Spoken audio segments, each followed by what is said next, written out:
Friends, good morning. তোমরা সবাই কেমন আছো? আশা করি তোমরা সবাই ভালো আছো, আর আমিও ভালো আছি তোমাদের ভালোবাসায়। তো সকালবেলা সব কাজ শেষ করে এখন যাচ্ছি রান্নাঘরে, রান্না করব।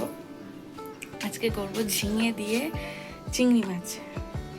আর সব চিংড়ি মাছ করবো না, চিংড়ি মাছগুলো বড় বড় এনেছে, যেহেতু ঝিঙে দিয়ে করব। চিংড়ি মাছগুলো কেটে কেটে করবো, আর বাদবাকি চিংড়ি মাছ তুলে দেবো। আজকে আর বেশি কিছু করবো না, শুধু ঝিঙে আলু দিয়ে চিংড়ি মাছের তরকারি করব। তো চলো তোমরা ভিডিওটা কন্টিনিউ দেখতে থাকো। এই যে ঝিঙে আর আলু কেটে নিয়েছি, আর চিংড়ি মাছটা ছাড়িয়ে নেব। আর ভাত হয়ে গেছে।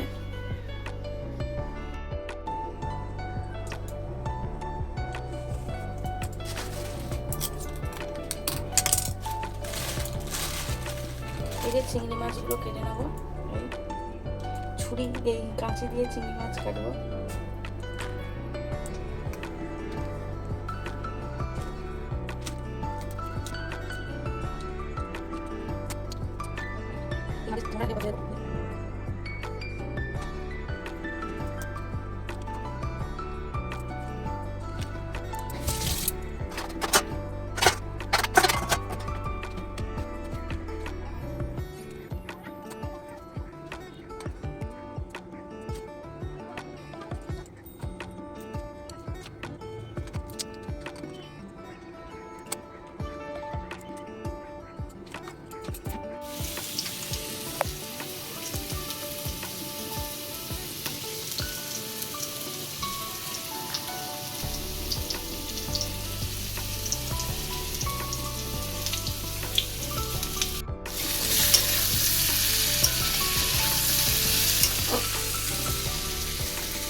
এই যে এখানে আমার তরকারি হয়ে গেছে, দেখতে পাচ্ছ অনেকক্ষণ আগেই তরকারি হয়ে গেছিলো।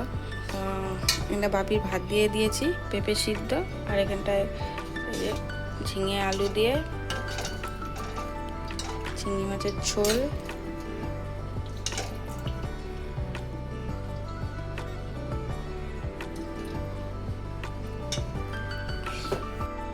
চলো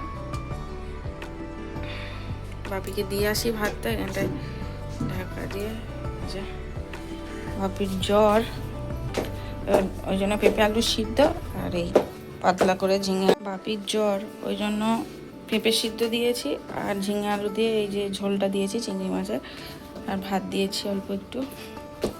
চলো দিয়ে আসি।